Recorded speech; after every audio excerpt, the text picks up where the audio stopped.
यार कितनी भीड़ है, डर लग रहा है मुझे। सोलो ट्रैवल कर रही हूँ।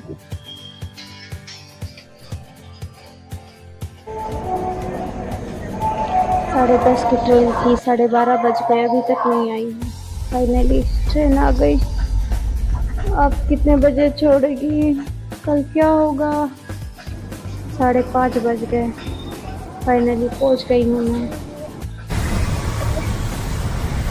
ये मेरे लाइफ का पहला एक्सपीरियंस है।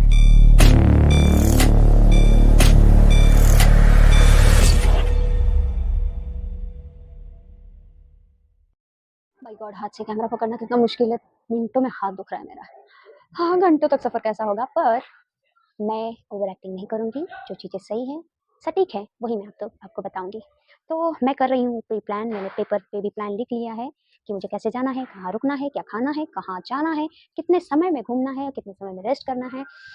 क्योंकि ये मेरा सोलो ट्रैवल है, तो मुझे सोलो ही सोचना पड़ेगा, बिना किसी के हेल्प के। मैं करने वाली हूँ खुद ही की कमाई वाला शहर। एक्चुअली मैं नागपुर में पहली बार जा रही हूँ। प्लस पॉइंट ये है कि वहाँ लैंग्वेज मराठी है, और जो कि मैं मराठी ही हूँ, तो वो उस बातें में मैं थोड़ा सा कॉन्फिडेंट हो सकती हूँ। पर मुझे नहीं पता वहाँ के लोग, वहाँ का वेदर, वहाँ का नेचर, मुझे वहाँ जाके ही पता चलेगा। एक्चुअली मुझ में एक कमी है कि मैं लोगों से जल्दी बोर हो जाती हूँ, मतलब बात करते हुए एकदम इंटरेस्टिंग नहीं हूँ। तो मुझे ये सब चीज़ें सीखना है, लोगों से घुल-मिलना है, क्योंकि मैं पहले जैसे थी ना, वैसे ही बनना है। अब मुझे लगता है कि मैं बहुत बदल गई हूँ, क्योंकि मैं ज़्यादा अकेला रहना पसंद कर रही हूँ, लोगों से दूर रह रही हूँ। तो ये बातें सोसाइटी के हिसाब से अच्छी नहीं है, तो मुझे अभी लोगों के बीच रहना है, लोगों से मिलना है, लोगों के कल्चर, लोगों की सोच, ये सब सुनना है, सीखना है, समझना है। तो मेरे साथ बने रहिए, और आपको अगर ये वीडियो इन्फॉर्मेटिव लग रही है तो मेरे साथ बने रहें। तो मैं स्टेशन आ गई हूँ, और मेरी ट्रेन जो है वो 10:30 बजे है। ट्रेन का नाम है हमसफ़र ट्रेन। आप सोच रहे होंगे मैं नागपुर क्यों जा रही हूँ? मुंबई पूना तो है घूमने के लिए, और मैं तो पूना में रहती हूँ। तो नागपुर जाने का मेरा मकसद ये है कि नागपुर ये तीसरे नंबर का बड़ा शहर है, जो कि महाराष्ट्र और भारत का मुख्य नगर है। इसको ऑरेंज सिटी के नाम से भी जाना जाता है, और ये नागपुर जो है भारत का 13वां और विश्व का 114वां बड़ा शहर में इसका नाम आता है।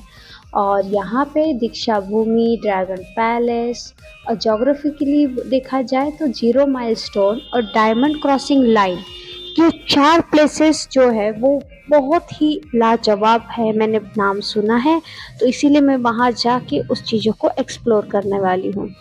तो इस वीडियो में जो मैंने आपको बताया है, उन सभी का एक सेपरेट एपिसोड आने वाला है। तो आप वीडियो को बने रहें, और मेरी सोलो जर्नी आप भी एंजॉय करें मेरे साथ। मैं पहली बार फर्स्ट टाइम नागपुर जा रही हूँ, वो भी अकेले, किसी की सपोर्ट के बिना। पता नहीं, अभी ऑन टाइम तो बोला है इन्होंने ट्रेन, अब कितने बजे छोड़ेगी पता नहीं है। तो मैं आपको शॉर्ट में इस वीडियो का एक ओवरऑल बता दूं कि crossing line, diamond crossing line, zero milestone, Deeksha Bhoomi और अंबेडकर पैलेस जो है उसकी क्या हिस्ट्री है। तो मैं आपको इसकी शॉर्ट में जानकारी देती हूँ। 11 बज रहे हैं, अभी 1 घंटा लेट है। चलो मैं जो रेलवे की जो रूम मिलती है वहाँ पे जाके इंक्वायरी करती हूँ। अभी मैं इंक्वायरी करके आई हूँ, उन्होंने कहा कि आप डायरेक्ट नागपुर जाके भी आपको रूम मिल जाएगा। अब देखते हैं वहाँ जाके मिलेगा क्या नहीं, क्योंकि मैंने बुकिंग तो नहीं की है, क्योंकि सिंगल रूम और नहीं मिल रहा है। डॉर्मेट्री और डबल रूम के लिए डबल चार्ज देने से अच्छा है वहाँ जाके मिल जाएगा। देखते हैं।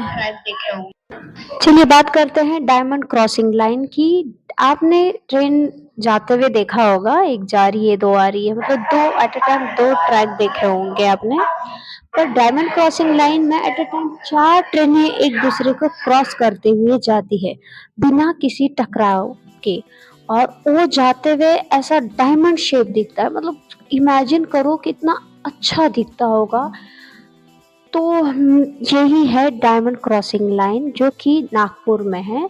और इसके अलग अलग 4 ट्रैक है, जो कि एक तो गोंदिया की तरफ जाता है, एक दिल्ली की तरफ, मुंबई की तरफ, और एक साउथ की तरफ। इस तरह से इनके रूट तय हैं। अब बात करते हैं जीरो माइलस्टोन के बारे में। आप सफ़र करते हुए आपने कभी देखा होगा एक बड़े से पत्थर पे लिखा होता है 3 किलोमीटर 108 किलोमीटर, मतलब दूरी लिखी होती है उस शहर की। तो वो कैसे मापा जाता है, आपने कभी सोचा होगा कि ये किस तरह से मापा गया है, कहाँ से इसका मिड पॉइंट है। तो मुझे नागपुर जाने के बाद पता चलेगा कि जीरो माइलस्टोन की जो कहानी है वो है नागपुर से ही जीरो माइलस्टोन का शुरुआत हुआ है। मतलब नागपुर एक भारत का बीच वाला पॉइंट है जहाँ से सभी जो शहर है उसकी दूरी मापी गई है। जैसे अहमदाबाद 851, बैंगलोर 1062, चेन्नई 1117, दिल्ली 1029। मतलब इस तरह से अभी जो पूना है 712 किलोमीटर, यानी नागपुर से पूना जो दूरी है 712 किलोमीटर। आप इस बात से समझ गए होंगे कि 0.0 माइल मीटर मतलब 0 स्टोन माइल मीटर मतलब वहाँ से मापी गई दूरी। इसका एक इतिहास है। ये अंग्रेज के ज़माने में नागपुर को भारत का केंद्र बिंदु मानते थे। अंग्रेज जो थे तो वो नागपुर को भारत का केंद्र बिंदु मानते थे, इसीलिए उन्होंने यहाँ पर जीरो माइल स्टोन का निर्माण किया। बता दें कि पूर्व में भारत प्रोविंसेस में बांटा हुआ था। नागपुर सेंट्रल प्रोविंसेस व बैरास प्रोविंसेस की राजधानी होते थे। बाद में जब राज्य बनाए गए तो नागपुर को महाराष्ट्र में सम्मिलित किया गया। अब पहले ये जो दूरी है तब पाकिस्तान और बांग्लादेश जो था वो इंडिया में सम्मिलित था। अब जो सेंट्रल पॉइंट है वो नागपुर नहीं, वो एमपी का ही एक शहर है जो जीरो माइलस्टोन के नाम से वहाँ जाना जाता है। 12:30 बज रहे हैं, अभी तक ट्रेन का कोई अता पता नहीं है। बोल रहे हैं कि 1 बजे ट्रेन मिलेगी और बाद में बार बार हमको बोल रहे हैं कि क्षमा करें यार, कितना क्षमा करें। ये लो ट्रेन आ गई है, अब 1 बज रहा है, अब जाके ट्रेन आई है। अब इतना देर से ट्रेन मिली है तो मुझे लगता है कि सुबह देर से ही छोड़ेगी, यानी 1 बजे का जो टाइमिंग है वो पता नहीं 3 या 4 घंटे डिले छोड़े। तो मैं आगे की स्टोरी कंटिन्यू करती हूँ, पहले मैं सीट में बैठ जाऊँ।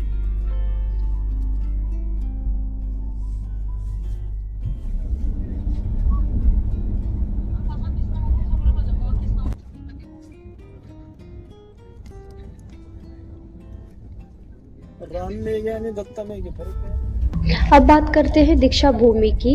ये एक ऐतिहासिक जगह है जहाँ पे 5 लाख लोगों ने 14 अक्टूबर 1956 को मतलब विजयादशमी के मतलब अशोक विजयादशमी के दिन यहाँ इन्होंने धर्म परिवर्तन किया था। 22 प्रतिज्ञा लेकर डॉक्टर भीमराव अंबेडकर ने दलितों का धर्म परिवर्तन करवाया था। और उसी के अगले दिन मतलब 15 अक्टूबर को 2 लाख लोगों ने और बुद्ध धर्म एक्सेप्ट किया। और वैसे ही अगले दिन और देश विदेश से भी लोग आते रहे। 20-25 लाख लोगों की तादाद यहाँ पे आती रही और दीक्षा लेती रही।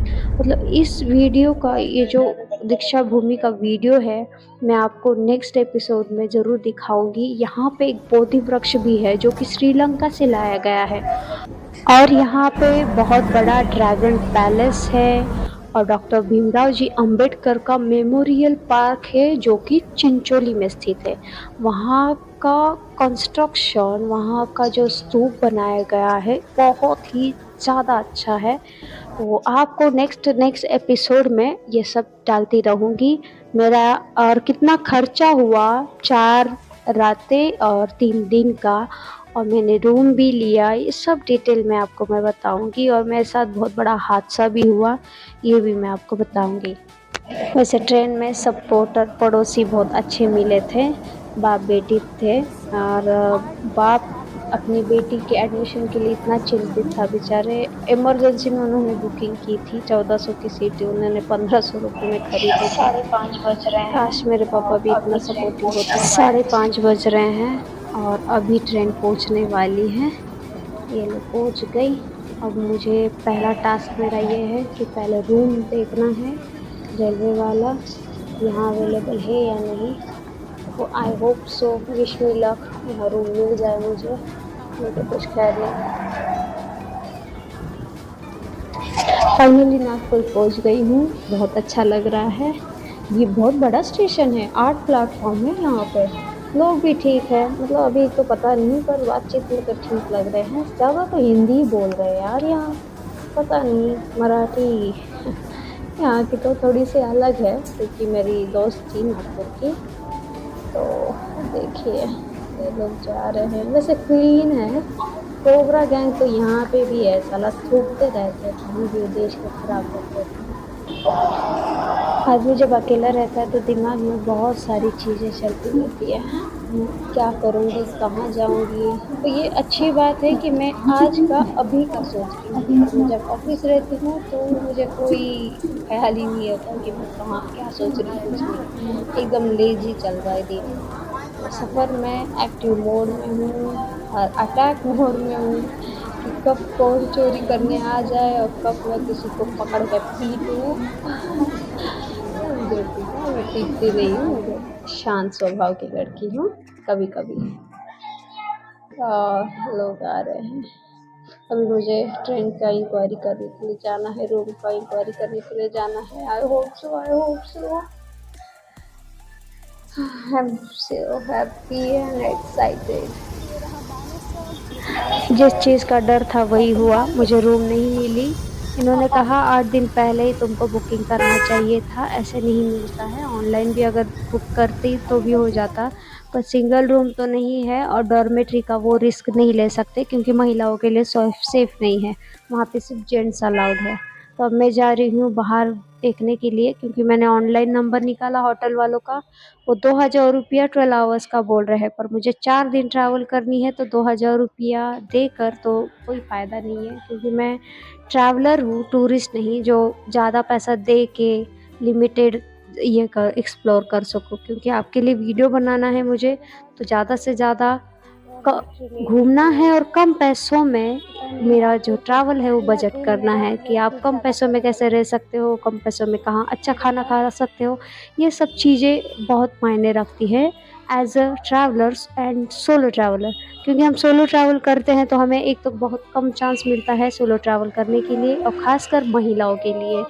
तो अच्छी बात ये हुई कि मुझे एक रूम मिल गया है डॉर्मेट्री वाला, जो कि मैंने एडवर्टाइज़ देखी रोड पर उनका फ्लैक्स था, तो उनसे बात की। इसका वीडियो मैं आपको नेक्स्ट एपिसोड में दिखाऊँगी। यहाँ के ओनर से मैंने बात की, यहाँ के कस्टमर से मैंने रिव्यू लिया है और क्या-क्या मिलता है डॉर्मेट्री में, क्या चार्जेस है। कम से कम बहुत कम चार्जेस में मुझे बहुत अच्छा रूम मिला है। तो अब मैं जा रही हूँ पेट पूजा करने के लिए। ये देख सकते हो आप, आज का दिन मेरा बहुत ही बेकार गया क्योंकि ट्रेन ने मुझे इतना देर से छोड़ा ना कि आगे सोचने समझने की कैपेसिटी ही नहीं रही। तो अब मैं जा रही हूँ खाना खाने के लिए। अब मैं प्रेफर करूँगी थाली, वेज थाली, क्योंकि वो ठीक रहेगा क्योंकि 3 बार सफ़र कर रही हूँ ना तो डाइजेस्ट नहीं होगा ज़्यादा कुछ। मेनू नहीं है आपके पास? दोनों मेनू तो दे दो। ओ, रूम मिल गया है, बहुत टेंशन में आ गई थी, पहली जर्नी है मेरी, पर ठीक लग रहा है। डॉर्मेट्री का एक्सपीरियंस ले रही हूँ। क्या है, पैसा खर्च करके तो आदमी बड़े बड़े होटल में रह सकता है, पर मज़ा तब है जब टूरिस्ट नहीं ट्रैवलर बनना है, और ट्रैवलर का मज़ा तभी होगा जब रिस्क लूँगी। पता नहीं आज का दिन कैसा होगा। क्या बोल रहे हो? वैसे ही है आपके। हाँ, वैसे इस तरह से ये रहा। तो फर्स्ट मैंने वेज थाली मंगाई है क्योंकि बाहर कभी भी जाती हूँ मैं तो पहले वेज थाली ट्राई करना ठीक रहता है, क्योंकि स्पाइसी खाऊँ तो पहले ही रूम ऐसा लिया है, पता नहीं यहाँ का एक्सपीरियंस कैसा होगा। अवेयर तो रहना पड़ेगा ट्रेन की तरह। I hope so. Attack mode पे रहना है, किसी पे बिलीव नहीं करना है। पहली बार अजीत का हेल्प ले लिया, ये सबसे अच्छी बात है मेरे लिए। अब लग रहा है कि मैं सही में ट्रैवल कर सकती हूँ। आधा घंटा ट्रेन से निकलने के बाद आधा घंटा, 1 घंटा तो मेरा वेस्ट ही हो गया। 1 नहीं 2 घंटा वेस्ट हो गया। 5:30 6 बजे मैं निकली, 7 अभी बज रहा है 1 घंटा। हाँ, अभी हो रहा है 7:40। तो हाँ, अभी हो रहा है 7:40, यानी मैंने 1 घंटा डिसीजन लेने में वेस्ट किया। वैसे ठीक था, डॉर्मेट्री। अचानक मुझे लगा था कि तो ट्रेन वाला रूम मिलेगा, बढ़िया से नहाऊंगी धोऊंगी, ऐसा तो कुछ नहीं हुआ। देखूंगी अभी डॉर्मेट्री का क्या है। और यहाँ पर अगर अच्छा रहा, दिन गुजरा, तो उस हिसाब से प्लान करेंगे नेक्स्ट। ओके,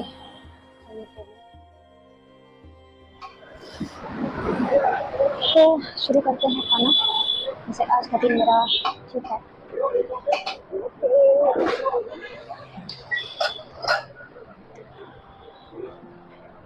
यार ये आलू तो पसंद नहीं है।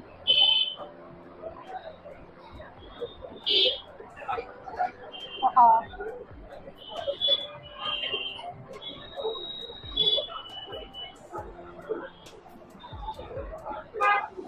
मुझे लगता है बुखार हो रहा है।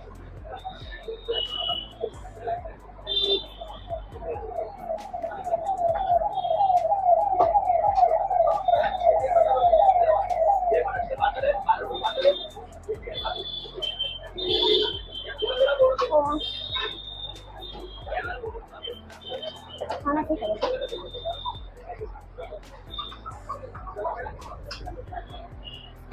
अब मैगी लेकर प्लान करने का सोच रहा है। मैंने रूम ले ली है 24 आवर्स वाली। कल जाऊँगी सुबह जल्दी रिक्शा लेने। वैसे तो 9 बजे खुलता है, तो जाने में देर लगेगा।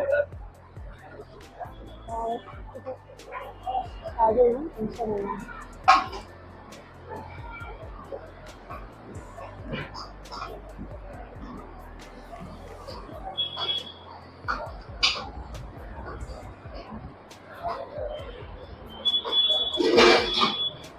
मैं सोच रही हूँ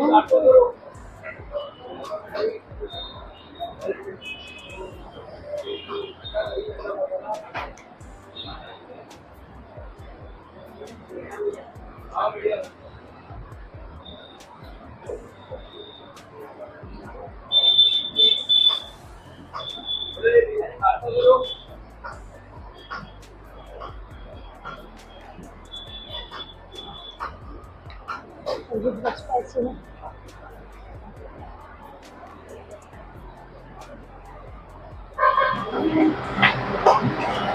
इस तरह से पीस देना चाहिए और नीचे।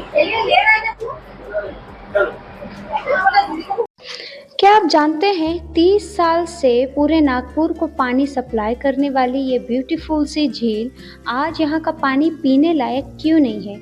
यहाँ का पानी इतना पोल्यूटेड और इतना गंदा स्मेल यहाँ से आ रहा है। तो जानते हैं इस बारे में कि यहाँ का पानी इतना पोल्यूटेड क्यों हुआ है। तो welcome back to my channel. तो आज मेरा नागपुर का पहला दिन है और ये मेरा तीसरा लोकेशन है जो कि अंबाझरी झील। यहाँ आना बहुत ही आसान है। आप सीताबर्डी से डायरेक्ट धर्मपुर की मेट्रो से यहाँ आ सकते हैं। यहाँ आने के लिए आपको 20 रुपया चार्ज लगेगा मेट्रो से। आप यहाँ बस से भी आ सकते हो और मेट्रो के जस्ट बगल में ये खूबसूरत सी झील यहाँ दिखेगी। ये मैं शाम के समय आई हूँ, इतना ब्यूटीफुल सा नज़ारा है, बट थोड़ा सा स्मेल कर रहा है कि जैसे कि मैंने आपको शायद स्टार्टिंग में ही बताया है कि यहाँ क्यों पोल्यूटेड हुआ है। तो यहाँ की हिस्ट्री जानते हैं। तो इस झील का नाम मैं बता दूँ, ये झील है अंबाझरी झील, जिसको मराठी में अंबाझरी तालाब भी बोलते हैं। ये भारत के महाराष्ट्र राज्य में नागपुर की दक्षिण पश्चिम सीमा के पास ये स्थित है। ये नागपुर की 11 झीलों में से एक है और शहर की सबसे बड़ी झील में से ये झील है। और ये नागपुर की नाग नदी इसी झील से निकलती है। ये झील VNIT के पास है और आम के पेड़ों से घिरी हुई है, इसीलिए इसका नाम अंबाझरी पड़ा है, क्योंकि मराठी में अम्बा यानी आम को कहा जाता है। इस झील का उपयोग 30 से अधिक वर्षों तक नागपुर को पानी की पूरी सप्लाई करने के लिए किया जाता था। ये झील बहुत ही सुंदर, शांत, आप देख सकते हो यहाँ पे बिल्कुल क्राउड नहीं है, बहुत ही शांत है। इस झील का पहले का नाम बिंबिजारी था। इस झील का निर्माण नागपुर के गौंड राजा के शासन काल में हुआ था। इसके लिए नाग नदी पर एक बांध बनाया गया था जो नागपुर के पास लावा गांव के पास मदगढ़ डोंगर से निकलती है। इस कार्य के लिए उत्तर भारत से नागपुर आए कोहली समुदाय के लोगों ने इस झील का निर्माण किया था। भोसले वंश के शासनकाल के दौरान इस झील में थोड़ी सी सुधारना की गई।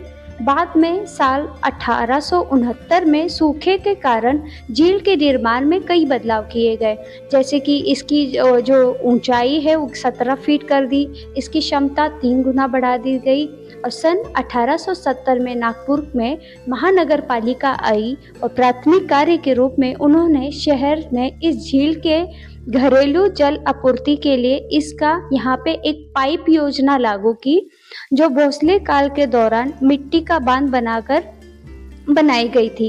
इस कृत्रिम झील से खपरा यानी जो मट्टी रहती है उसको पका के उसका नल बनाया गया और उस नल के माध्यम से वहाँ के जो सरदार, बड़े बड़े अधिकारी, उन सभी को पानी की आपूर्ति की जाती थी। ऐसा कहा जाता है कि झील का नाम अंबाझरी इसीलिए पड़ा क्योंकि इसके चारों ओर आम के पेड़ हैं।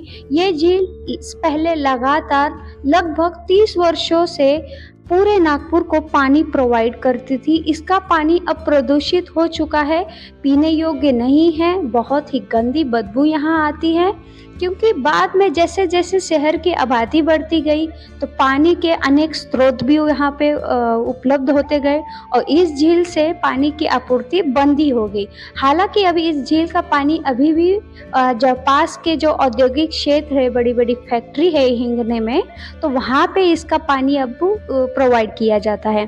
वैसे इस झील के पास ही एक मतलब बगीचा है बहुत बड़ा, 18 एकड़ में फैला हुआ यहाँ बगीचा है और उस बगीचे का नाम अंबाझरी बाग है और यहाँ पे पहले बोटिंग होती थी, पर जैसे कि आप देख रहे हो यहाँ पे अब कोई बोटिंग नहीं होती है, एकदम शांत माहौल है।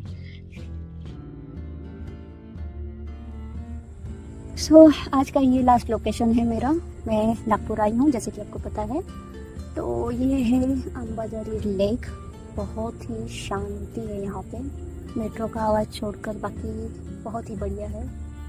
यहाँ चटर पट्टर मांगने भी और बेचने वालों की संख्या बहुत कम है, जैसे कि पूना के खड़कवासला में होता है वैसा यहाँ पे कुछ नहीं दिख रहा है। वैसे क्राउड भी बहुत ज़्यादा कम है, कपल है गिने चुने वो तो ठीक है, पर यहाँ का व्यू बहुत बढ़िया है।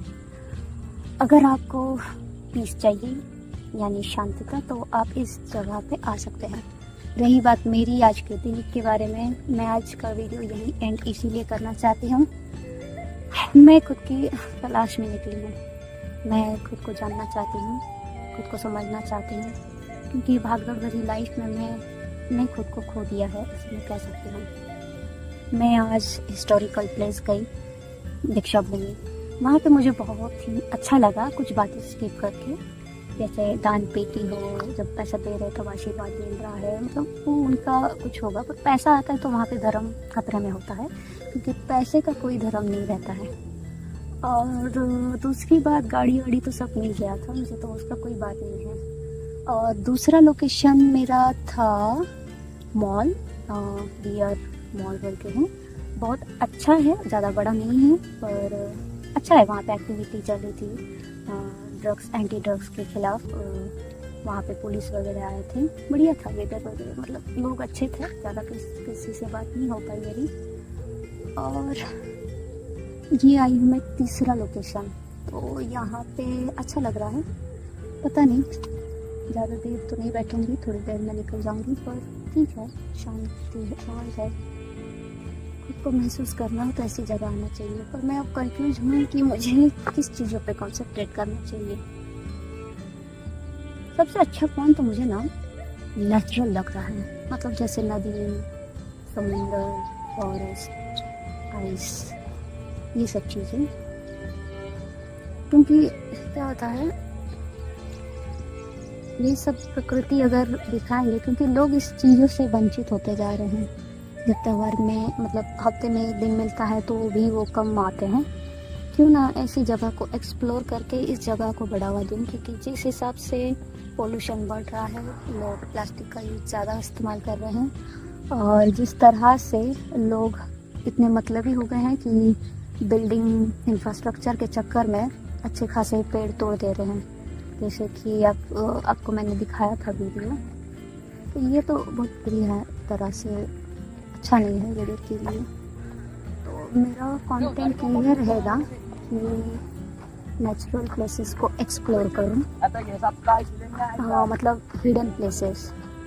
वैसे ये प्लेसेस हिडन नहीं है, बट मैंने जब मॉल में एक लड़की से बात की तो उसी ने मुझे ये सजेस्ट किया। तो कल का प्लान मेरा इसी हिसाब से रहेगा। कल मैं जाऊंगी ड्रैगन पैलेस और उसके बाद नियर बाय जितना भी एरिया है नेचुरल प्लेसेस, तो वो मैं एक्सप्लोर करूँगी।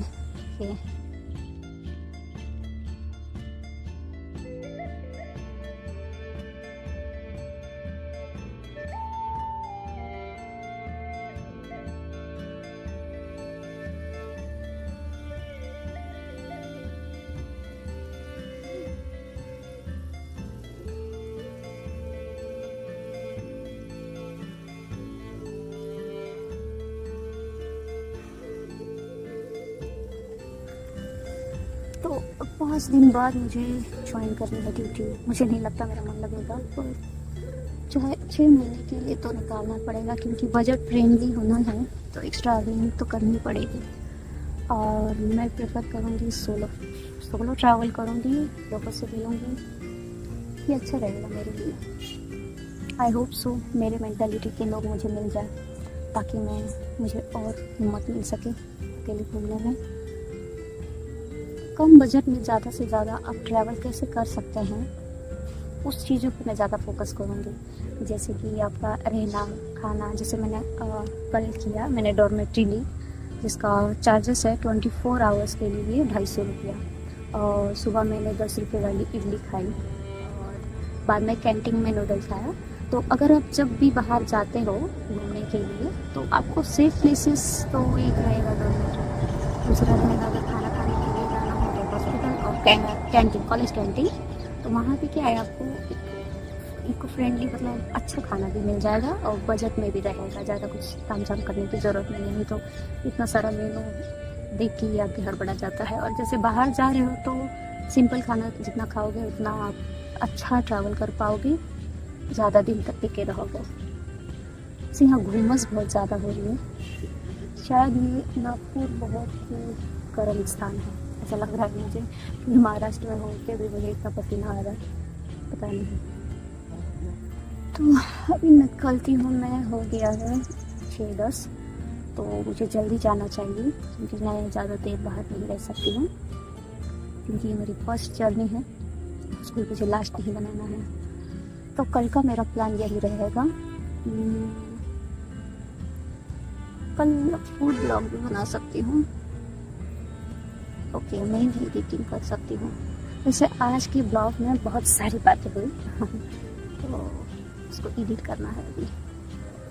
फिर मिलते हैं इस वीडियो में, बाय। तो इस प्लेसेस को करते हैं अलविदा और कल मिलते हैं नई जगह।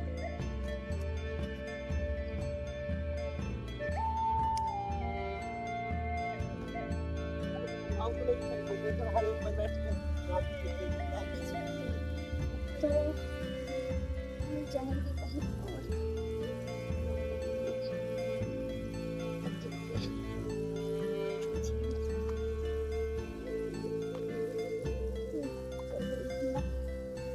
अभी भाग के जाना है जैसे मंदिर, उसके बाद आएगी गणेश मंदिर टेकरी।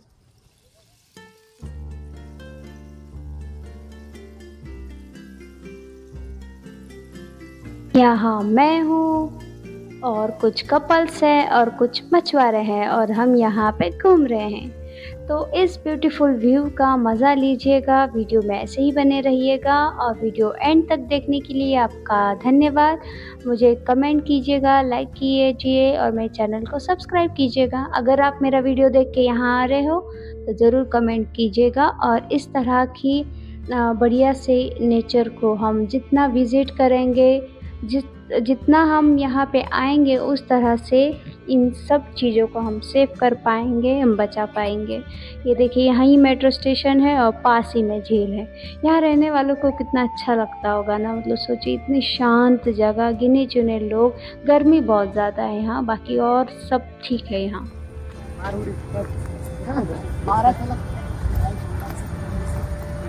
तो ये है सीढ़ी वाला रास्ता। मैं गलती से गई थी लेफ्ट साइड और इसीलिए मुझे इतना चढ़ना पड़ा। कहाँ से? यहाँ से यहाँ तक सोच सकते हो एडवेंचर। मान लो थोड़ा सा भी गिर जाती ना।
टिकट भी वैसे कम है, 7 रुपया।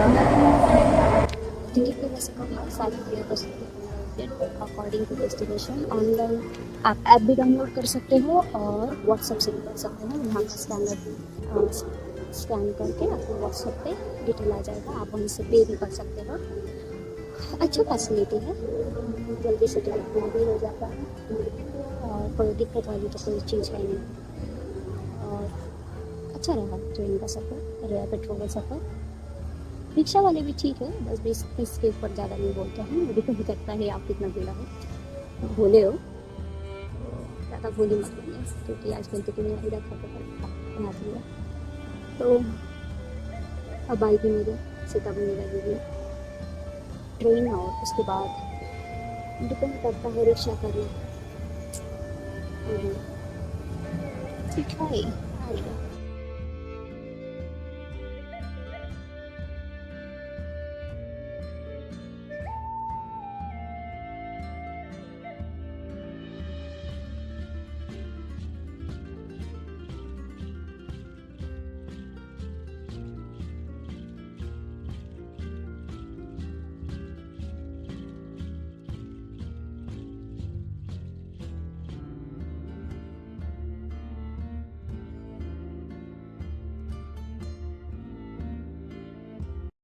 क्या आप जानते हैं दीक्षा भूमि भारत के बौद्ध धर्म का एक महत्वपूर्ण स्थल क्यों है?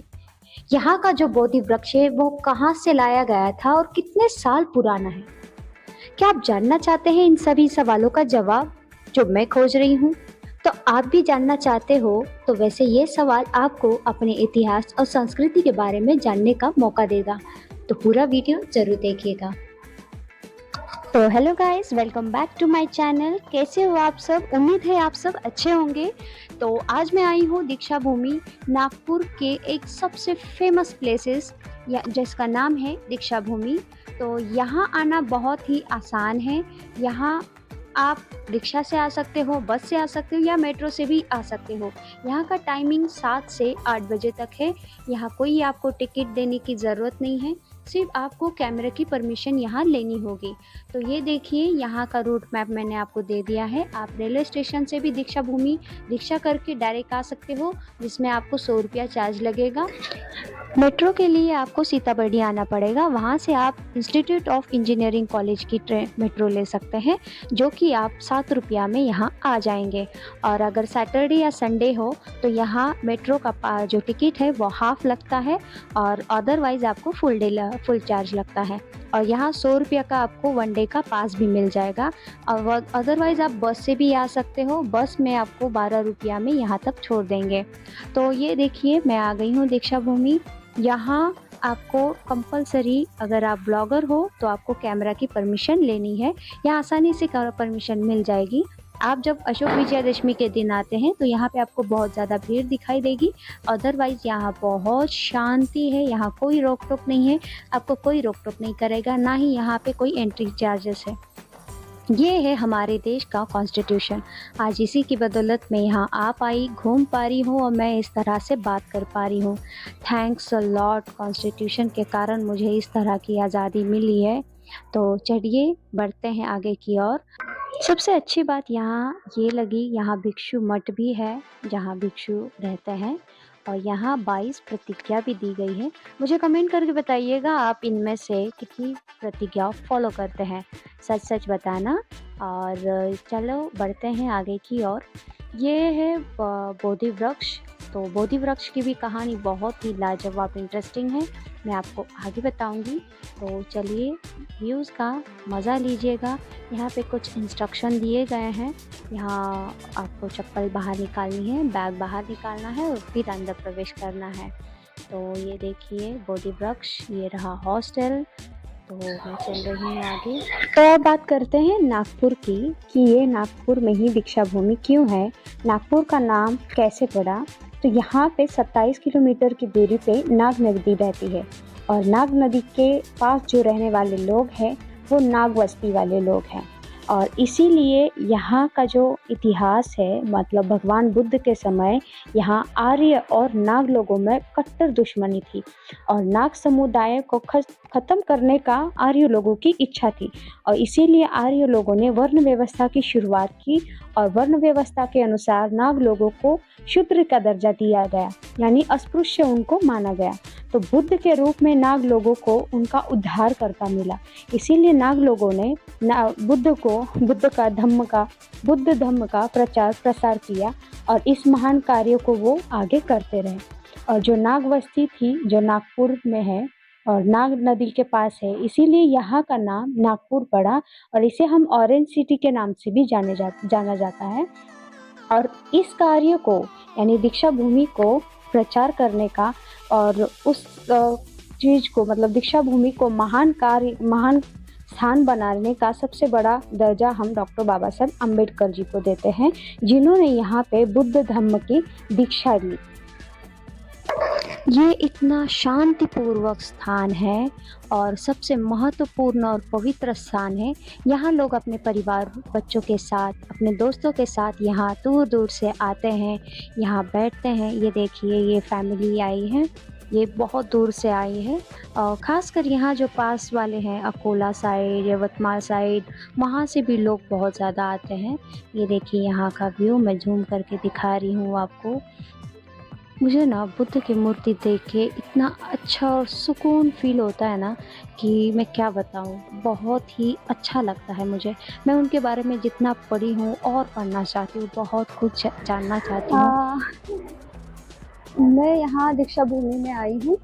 ये मूर्ति का राज मुझे समझ में नहीं आ रहा, क्योंकि डॉक्टर बाबा साहब अम्बेडकर तो धर्म के खिलाफ थे, तो किसी भी हिंदू धर्म को नहीं मानते थे। तो ये मूर्ति मुझे कुछ भीम जैसी लग रही है, पता नहीं इसका राज खोलना पड़ेगा।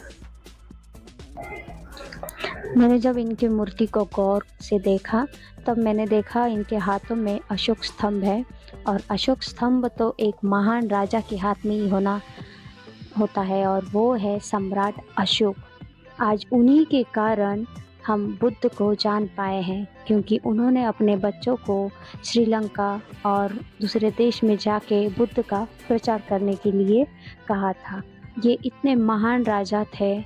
आज देखिए हम उनकी जो जयंती है वो बहुत कम लोग मनाते हैं। हम दिन पे दिन ऐसा लग रहा है ना कि हम अपने इतिहासों को भूलते जा रहे हैं। ये देखिए यहाँ इतना अच्छा इसका स्तूप का एक डेमो दिया गया है और ये है 24 कैरेट गोल्ड से बनाया गया। ये गिफ्ट किया है म्यांमार की तरफ से। देखिए कितना अच्छा और लाजवाब लग रहा है। यहाँ मुझे सबसे अच्छी बात ये लगी कि यहाँ डॉक्टर बाबा साहेब अम्बेडकर जी की पूरी लाइफ की जीवनी है, जैसे ये इनके पेरेंट्स, उन्होंने क्या क्या किया, किन से मिले। उन्होंने देखिए ये देखिए इनके पेरेंट्स, ये है मेजर रामजी मालोजी सबकाल, उनके पापा का नाम, उनकी मम्मी, ये देखिए उनकी पत्नी रमाबाई अम्बेडकर और उनके कुत्ते टॉबी के साथ ये तस्वीर साझा की गई है।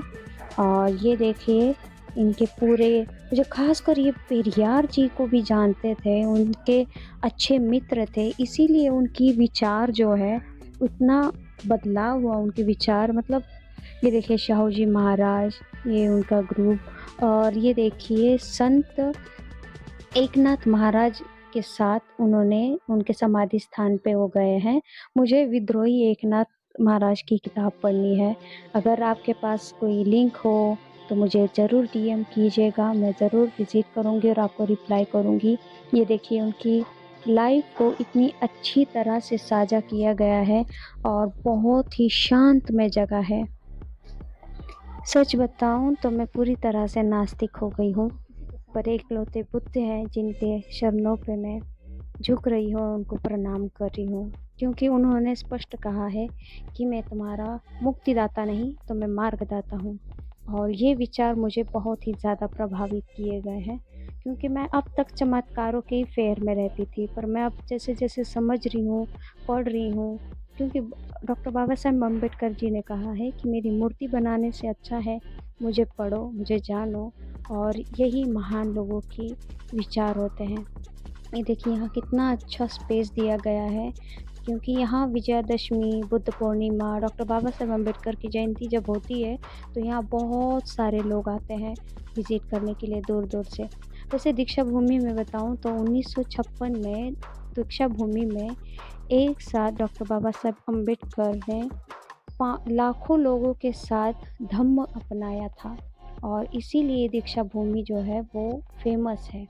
और यहाँ बहुत दूर दूर से लोग आते हैं बुद्ध की प्रार्थना करने के लिए, उनको वंदन करने के लिए। ये देखिए जो पास में बैठे थे ये फॉरेस्ट ऑफिसर थे, जो मैंने उनसे बात की, एक चैम्पियन भी थी, एथलीट्स भी थी।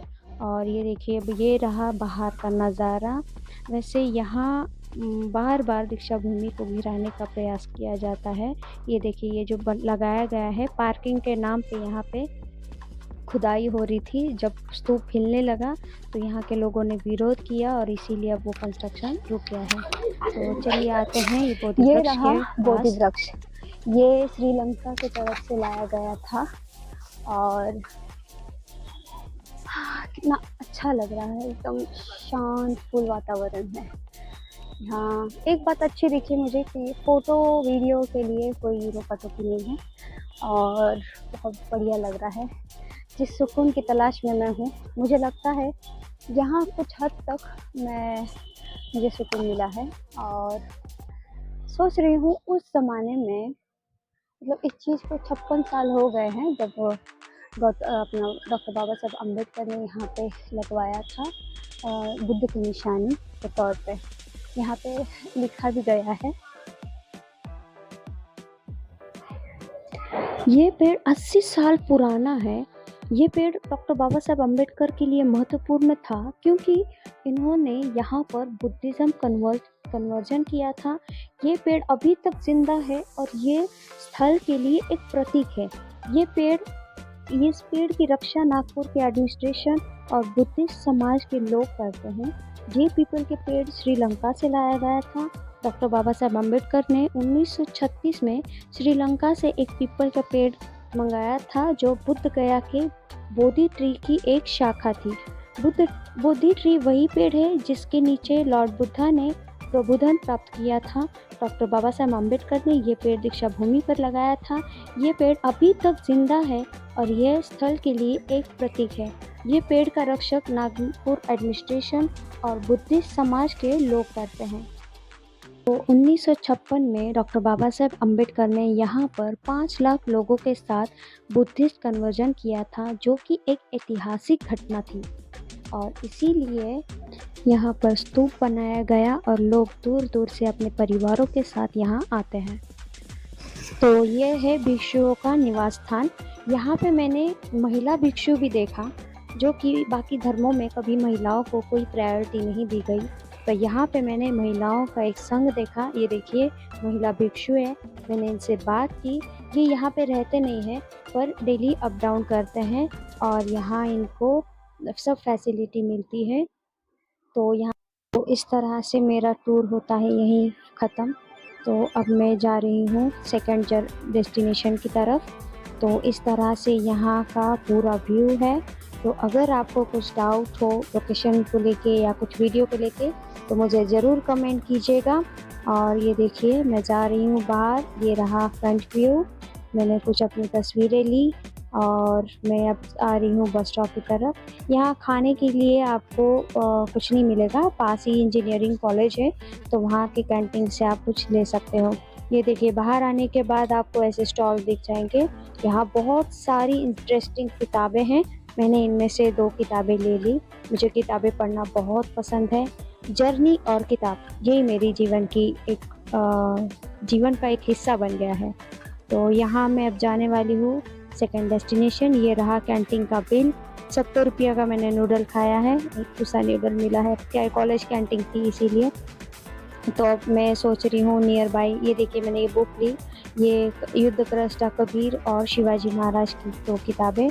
तो यहाँ मेट्रो स्टेशन पास ही है। तो ये देखिए यहाँ पे मैं अब जा रही हूँ मेट्रो से। बहुत ही क्लीन मेट्रो है और रश ज़्यादा है। तो अब मैं जा रही हूँ VR मॉल। इसका वीडियो मैं आपको नेक्स्ट एपिसोड में दूंगी। ये देखिए यहाँ पे एंटी करप्शन का एक चल रहा था, एंटी ड्रग रैकेट का, और इस तरह से मॉल का रिव्यू है।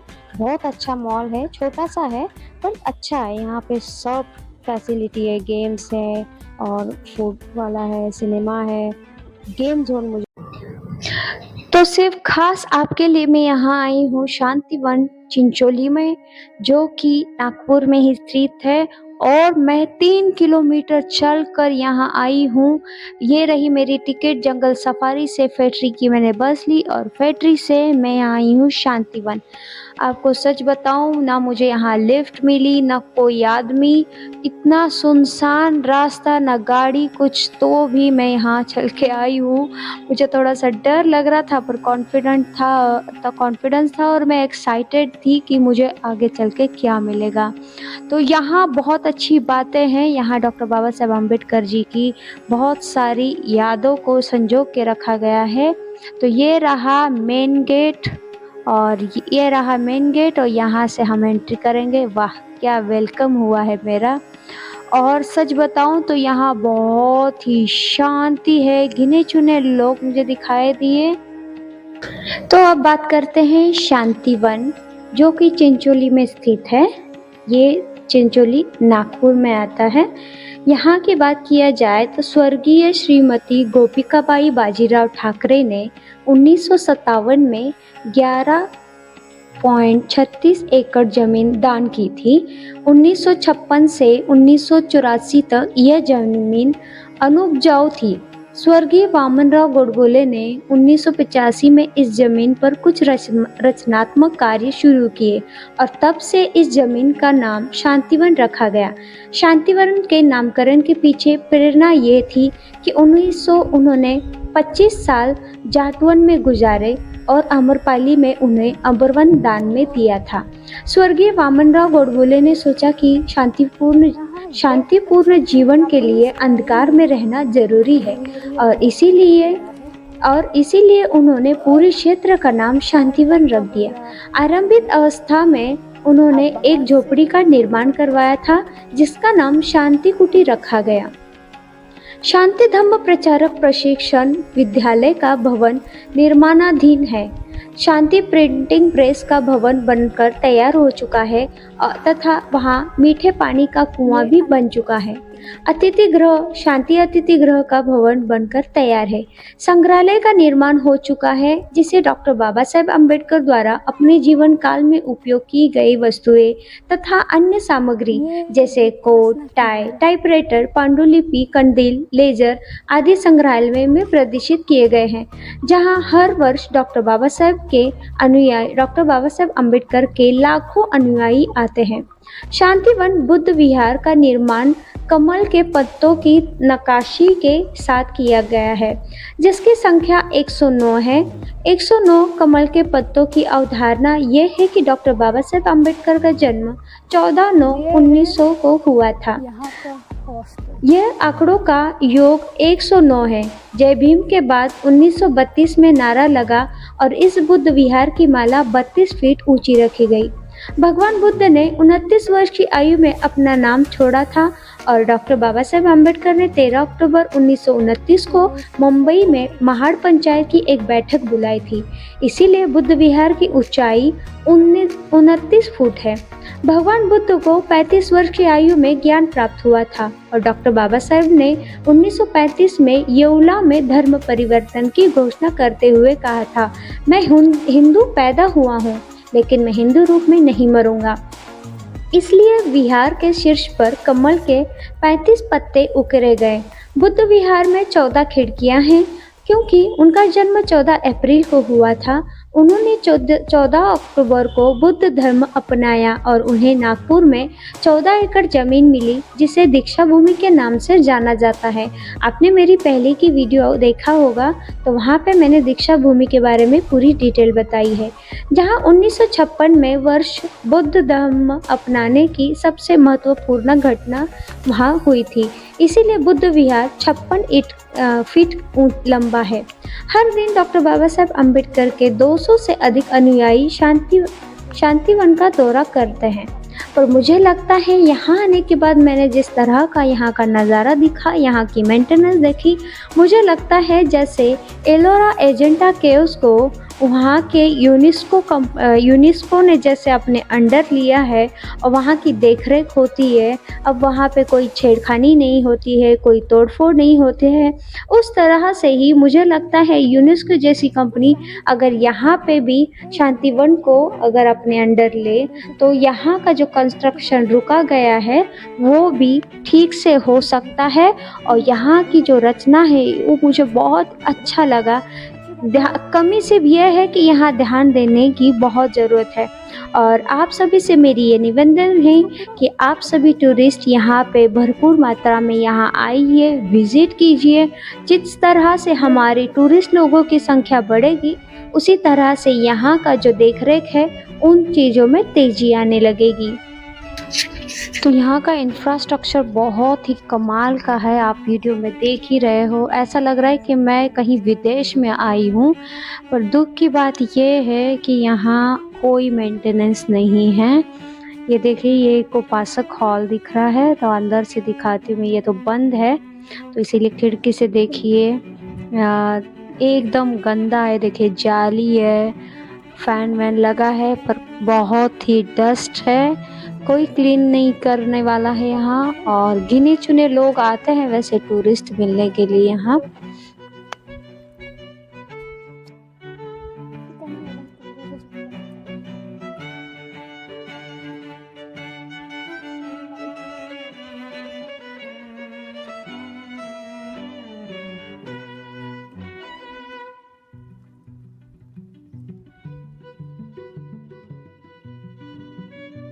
अब तक मैंने आपको उपासक हॉल, हॉस्टल, कॉलेज ये सब दिखाया है। तो अभी देखिए अंदर म्यूज़ियम भी है और वहाँ पे एक विहार भी बना है और लाइब्रेरी भी है। लाइब्रेरी तो नहीं देखी मैंने, पर म्यूज़ियम भी है, जहाँ पे डॉक्टर बाबा साहेब अम्बेडकर जी की पूरी जो चीज़ें हैं, जैसे कोड, टाइपराइटर, ये सब चीज़ें मैं आपको दिखाऊंगी। पूरी डिटेल में वीडियो होने वाली है। वीडियो मेरी लंबी होती है, पर आपको इन्फॉर्मेशन की कमी नहीं होगी। आप ऐसा फील करोगे कि जैसे आप मेरे साथ ही हो। और ये देखिए, यहाँ बहुत ही शांत वातावरण है। और ख़ास बात यह है कि आसपास के जो गाँव के लोग हैं जैसे यवतमाल वगैरह, तो लोग टेम्पो, ट्रक इन सब में आते हैं गाड़ी कर के। ये बहुत ही दूर है, तो अगर आप आना चाहो तो यहाँ आने के लिए आपको गाड़ी करनी ही पड़ेगी, क्योंकि ये देखिए मैं 3 किलोमीटर चल के आई हूँ और मुझे जाते हुए भी लिफ्ट लेनी पड़ी। आते हुए तो खैर मुझे लिफ्ट नहीं मिली, पर फैक्ट्री तक तो आपको लिफ्ट लेनी ही पड़ेगी, नहीं तो फिर आपको मेरी तरह स्टैमिना रखना पड़ेगा। ये देखिए ये है यहाँ पानी रखा है, ये पाँव धोने के लिए रहता है, पाँव धो के आप यहाँ अंदर जा सकते हो। पर ये सब अभी कंस्ट्रक्शन चल रहा है, इसीलिए आपको ये सब बंद दिखाई देगा, क्योंकि मैंने अंदर बात की तो उन्होंने कहा कि अभी चल रहा है इसका काम। तो मेरी आप सबसे निवेदन है कि आप सब इस तरह की जगहों पे, ऐसी ऐतिहासिक जगहों पे आइए, विज़िट कीजिए, क्योंकि हमारी भारत भूमि में ऐसा बहुत सारा अभी राज बाकी है कि जो आप नहीं जानते हैं, और हमें अपना इतिहास नहीं भूलना चाहिए। हम अपना इतिहास जानेंगे तभी ना हम अपने आगे आने वाली पीढ़ी को हम इन सब के बारे में बता सकेंगे। सबसे ख़ास बात यह है कि यहाँ आने के लिए कोई टाइम टेबल नहीं है, कोई टिकट की पाबंदी नहीं है, कोई कैमरा का भी इंस्ट्रक्शन नहीं है। मतलब कहीं जगह लिखा है कैमरा आप फ़ोटो शूट नहीं कर सकते हैं, पर कोई आपको रोक टोक भी करने वाला नहीं है। तो मेरी राय ये रहेगी कि आप जब भी आओगे तो कैमरा की परमिशन ज़रूर लीजिएगा, क्योंकि क्या है, आप जिस मूड में आप जब सोच रहे होते हो किस एंगल से आपको फ़ोटो शूट करना है, मान लो कोई अंदर ही आके डिस्टर्ब करे तो वो बुरा लगता है। तो ये रहा डॉक्टर बाबा साहेब अम्बेडकर जी का म्यूज़ियम। यहाँ पे उनकी बहुत सारी चीज़ें रखी है, जैसे कि उनका कोट, ये देखिए उनके क्या है, कुछ फ़ोटो रखे हैं, जैसे ये टोपी, कोट, जॉकेट, ये उनका वैद्यकीय जो भी उपकरण रखते थे वो, ये उनकी कैप, चश्मा। जिस दिन महानिर्वाण हुआ था उसका भी उन्होंने न्यूज़पेपर कटिंग रखी है, उनकी हैंडराइटिंग भी है, ये देखिए किस तरह से उनकी डायरी में उन्होंने संजो के रखा है। बुद्ध और धम्म का जो पुस्तक उन्होंने लिखा था उसका भी हस्ताक्षर लिखा है। उन्होंने जो प्रतिमा बनाई थी, कल्पना में उन्होंने बुद्ध को देखा था, तो उसका भी फ़ोटो रखा है। यहाँ टाइपराइटर है, रेडियो है, मतलब कंदील है, और ये देखिए पूरी यहाँ फ़ोटो निकालना मना है, पर आप परमिशन ज़रूर लीजिएगा, कोई आपको रोक टोक नहीं करेगा। ये देखिए कितना अच्छा उनकी कुछ चीज़ें नहीं रखी है, तो उनकी तस्वीर रखी है यहाँ पे, ताकि तस्वीर के माध्यम से आप उन चीज़ों को देख सको, फील कर सको, उनकी मेमोरी को याद कर सको।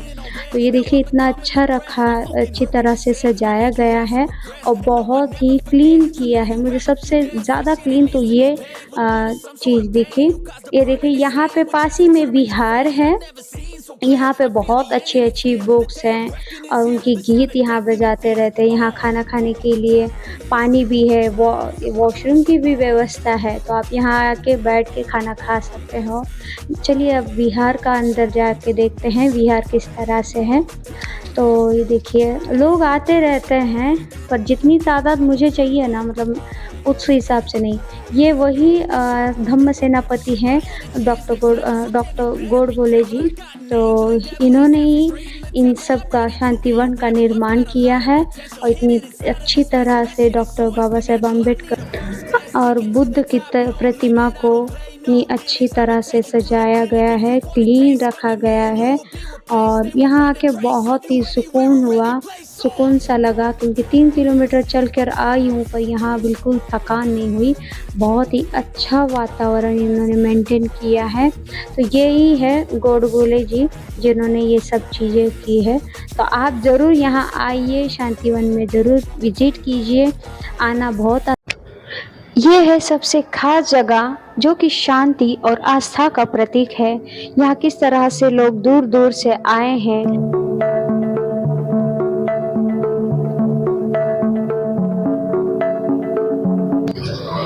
तो शांतिवन का टूर खत्म होने के बाद मैं आई हूँ ड्रैगन टेम्पल। आज नागपुर का तीसरा दिन और ये मेरा 3rd लोकेशन है जिसका नाम है ड्रैगन टेम्पल। तो मैं आपको यहाँ आने का रास्ता, यहाँ का इतिहास, ये सब जानकारी दूंगी। देखिए बारिश आने लगी और अच्छा हुआ मैं बहुत जल्दी आ गई, नहीं तो मैं पूरी भीग जाती। और देखिए यहाँ कितना अच्छा तरह से डेकोरेट किया गया है, यहाँ इतनी ग्रीनरी है जब भी आप आएँगे तो आपको बहुत ही सुकून फ़ील होगा, क्योंकि आज के मेरे नागपुर का सेकंड दिन है और आज मेरे तीनों लोकेशन बहुत ही सबसे ख़ास रहे। वैसे ये बहुत दूर था, पर कोई बात नहीं, अंत भला तो सब भला। तो ये रही बुद्धिस्ट, यहाँ अंदर बुद्ध की प्रतिमा रखी गई है और बहुत सारे लोग यहाँ शांत से बैठे हैं, इसीलिए मैंने अंदर रिकॉर्डिंग नहीं की। मैंने कुछ क्लिप रिकॉर्ड किया है तो मैं आपको वो बताऊंगी। यहाँ पे प्रार्थना का टाइमिंग वगैरह लिखा गया है और लोग देखिए आए हैं और शांत। मैंने यहाँ का वॉइस भी म्यूट इसीलिए नहीं किया क्योंकि आप भी यहाँ का आवाज़ सुन सके और फील कर सके कि यहाँ के सच में कितनी शांति है। कोई शोर शराबा नहीं, कोई गाने का शोर नहीं, कोई लाइन की तादाद नहीं। मुझे ये सबसे अच्छी बात लगी। तो चलिए जानते हैं यहाँ का इतिहास क्या है और आना कैसा है। हेलो दोस्तों, स्वागत है आपका हमारे चैनल पर। आज हम आपको नागपुर के एक प्रसिद्ध स्थान ड्रैगन टेम्पल के बारे में बताएंगे।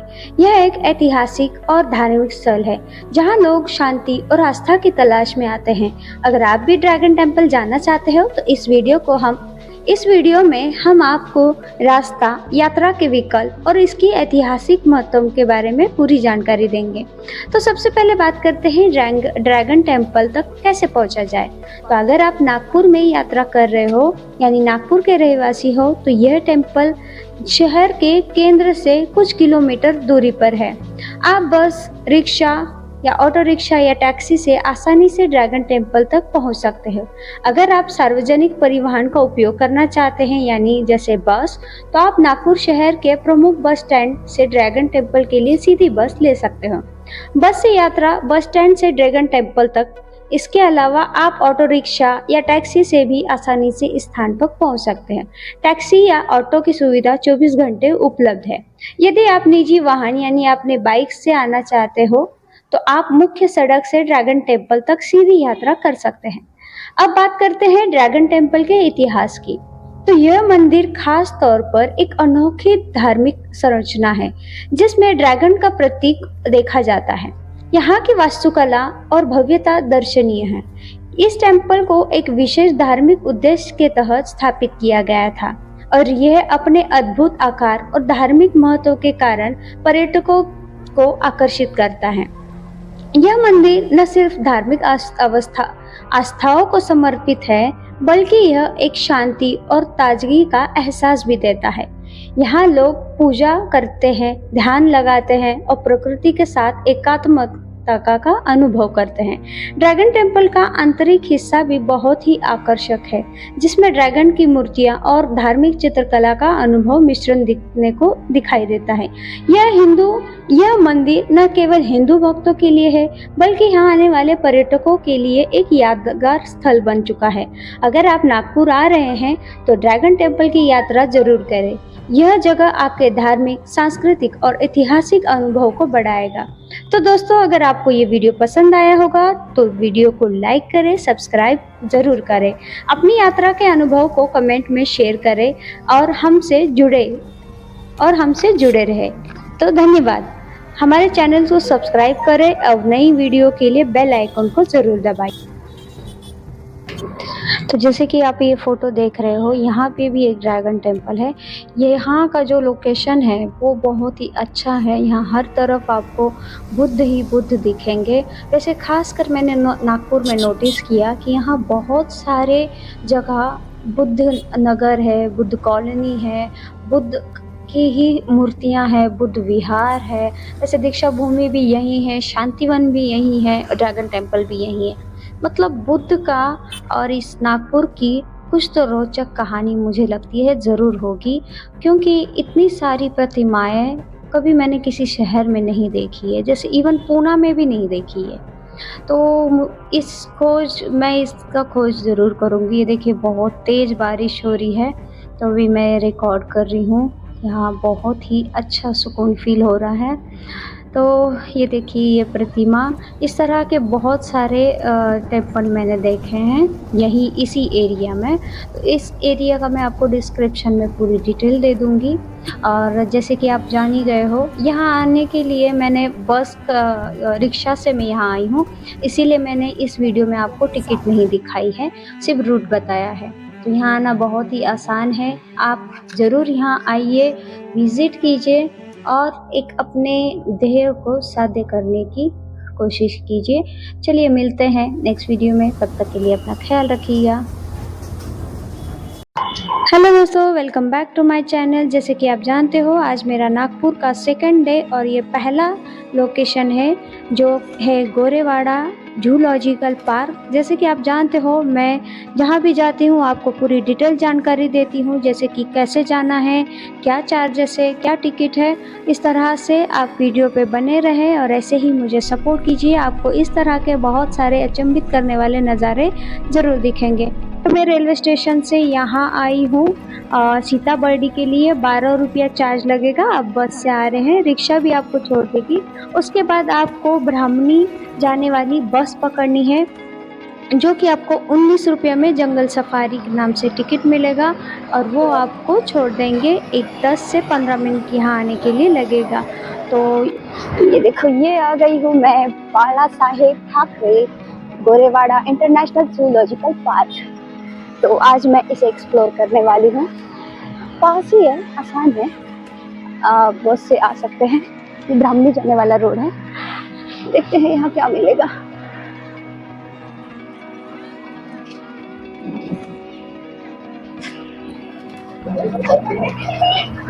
तो ये रहा फ्रंट नजारा इसका। वाव, डॉगी कितना अच्छा बनाया। वो है टिकट काउंटर। यहाँ है पार्किंग की फैसिलिटी और मेरी 11 नंबर की बस को किसी पार्किंग की जरूरत नहीं है। तो ये रहा। वाव, आज बच्चों के साथ बच्चा बनना है, क्या बात है।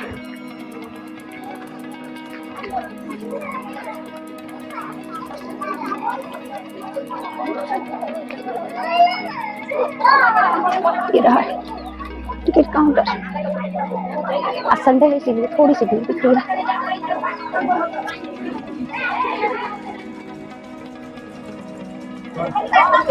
ये रहा यहाँ का टिकट जूलॉजिकल पार्क का। मैंने एसी बस का लिया है, नॉन एसी का 300 रुपया चार्जेस है। ये आ गई है मेरी बस। हेच आहे ना एसी? याच्यानंतर का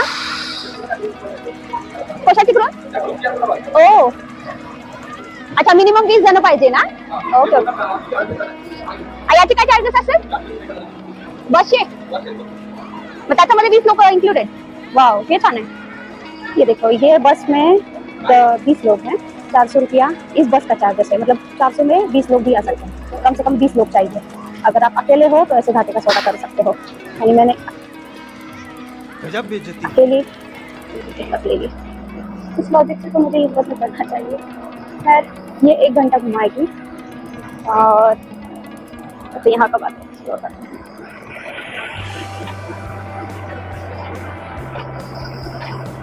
बस से आप जा रहे हो तो अनाउंसमेंट करेंगे, तब तक यहाँ से आप कुछ खा सकते हो। तो वाओ, शॉप यार, रेस्टोरेंट अच्छा उस साइड है। अच्छा बनाया यार ये। मैंने ब्रेकफास्ट नहीं किया, मुझे लगा यहाँ पे कुछ मिल जाएगा बाहर। ये सुनसान एरिया है तो इसीलिए। फूड्स कितने अच्छे हैं यहाँ। ठीक है, खाने में क्या प्रॉब्लम लगता है। मैं वैसे आने के बाद यहाँ का चीजें एक्सप्लोर कर सकती हूँ मैं।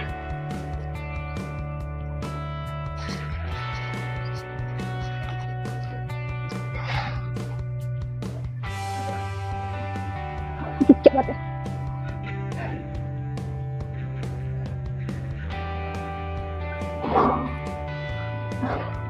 पाव पार्सल घेऊन जाऊ शकते ना?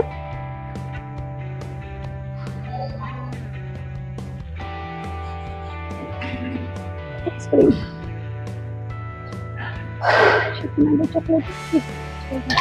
90 रुपया में 2 वड़ा पाव। ओ गॉड, हमारे यहाँ ऐसा ही होता है। रुपया 3 समोसा आइसक्रीम। तो बहुत अच्छी लग रहा है यार, 90 रुपया में। ठीक है, लोकेशन के हिसाब से इतनी ज्यादा भूख तो है नहीं मुझे। ठीक है, कोई बात नहीं। बैठने के लिए थोड़ा सा जगह चाहिए मुझे, कैमरा सेट कर सकूं मैं। Okay, this place is nice. Cool, cool, cool. Wow, I love it.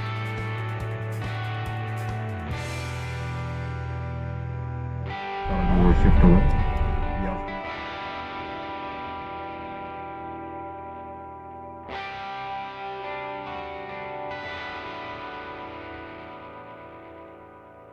देखो पीछे पीछे तो देखो डर! आगे लो आगे लो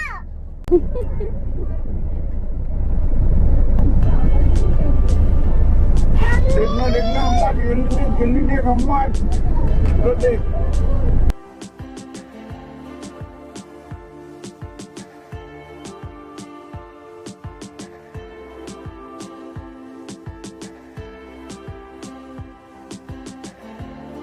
तो चलिए जानते हैं गोरेवाड़ा जूलॉजिकल पार्क के बारे में। जैसा कि नाम से ही पता चलता है, गोरेवाड़ा यानी गोरों की एक पूर्व बस्ती है।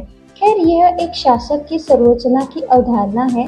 वर्ष 1800 में ब्रिटिश राज्य ने गोरेवाड़ा का निर्माण किया था और इसीलिए यह प्रसिद्धि और नाम में शामिल है, जिसमें 21वीं सदी में इसकी प्रासंगिकता बरकरार रखी है। प्रचुर वनस्पति और जीव आपको और आपके प्यारे परिवार को भी भर कर रोमांचित कर देंगे।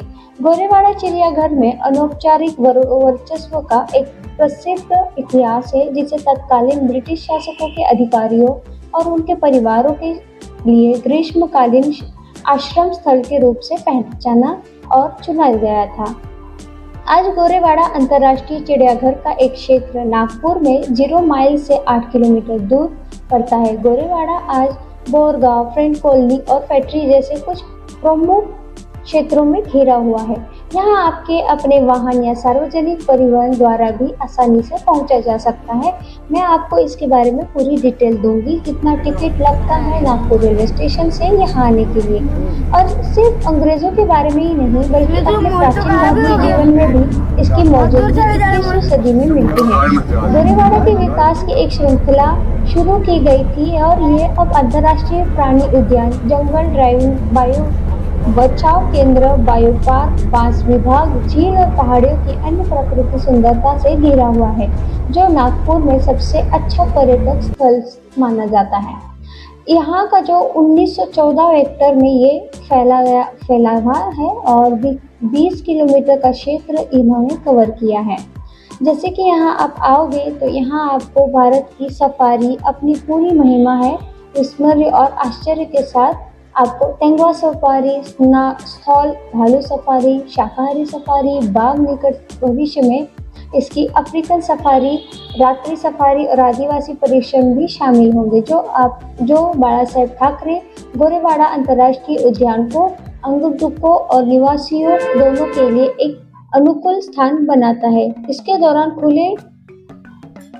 खुले बड़े हैं और कौन से जानवर रखे गए हैं, ये खुले बाड़े प्राकृतिक आवासों में समान किए गए हैं। तो अब इसके बारे में मैं आपको और डिटेल बताऊंगी और यहाँ पे कितना चार्ज लगता है, कितना टिकट है, पार्किंग की क्या व्यवस्था है, यहाँ पे पूरा डिटेल मैं आपको बताने वाली हूँ। तो जंगल सफारी चल रही है, ये लिया है मैंने एसी बस। इस तरह से उनको प्रोटेक्ट किया जाता है ताकि जानवर एक दूसरे से ना मिले। और अभी तक हमने लेपर्ड और भालू देख लिया है। अब चलिए आप खोज के देखना पड़ रहा है। ठीक है, वैसे प्रोटेक्शन भी तो चाहिए ही। ये देखिए आपके राइट में सामने ही दिया।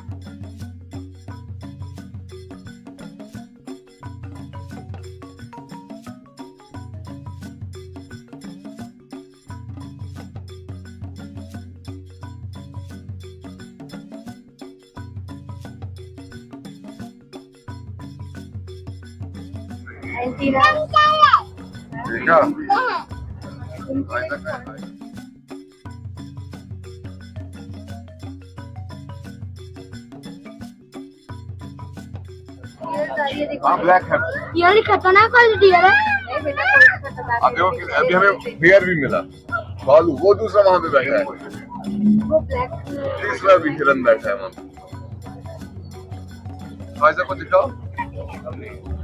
इसके बाद मैं वो टाइगर दिखाऊंगा। टाइगर देखो जंगल।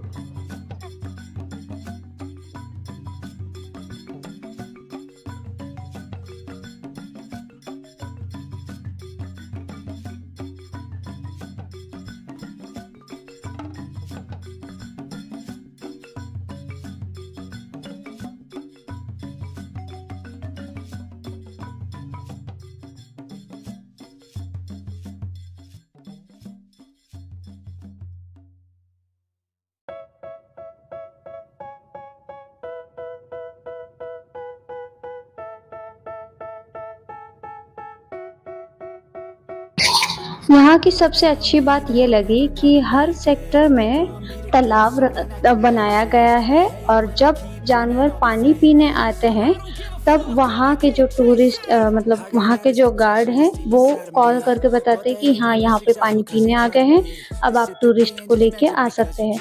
और हमारी गाड़ी इतनी अच्छी और सेफ थी कि कोई भी मतलब हमला हो नहीं सकेगा इस पे। मान लो कोई जानवर हम पे अटैक करने की कोशिश करता है तो ये दीवार मतलब जो कांच है गाड़ी की वो कोई तोड़ नहीं सकेगा। और इतना अच्छा इनको फ्री इन्वायरमेंट दिया गया है जानवरों के लिए कि देखिए ना यहाँ कितनी हरियाली है। मुझे नहीं लगता कि कोई जानवर पानी के बिना या घास के बिना भूखा रह सकता है या कोई फूड के बिना भूखा रह सकता है और मर सकता है। मतलब हर प्राणी संग्रहालय में ये चीज़ें मेंशन करनी चाहिए। नहीं तो मैंने 2-3 जगह विज़िट की है पर मुझे ऐसा नज़ारा नहीं दिखा। वहाँ कम जगह में उनको कैद किया जाता है और ठीक से उनकी देखभाल भी नहीं की जाती, पर ऐसा यहाँ पे कुछ नहीं दिखा। मतलब इतना फ्री इन्वायरमेंट। वैसे तो हमने शेर को भी नहीं देख पाए हम, क्योंकि वो वहाँ पे पानी के स्थान पे आया नहीं था, इसीलिए थोड़ा सा अफसोस हुआ। बट ठीक है, अगर वो सेफ है और अच्छी जगह है तो बढ़िया है, ज़बरदस्ती हम किसी को नहीं कर सकते हैं। पर मुझे यहाँ आके बहुत ही अच्छा लगा कि इनको इतना फ्री इन्वायरमेंट मिल रहा है।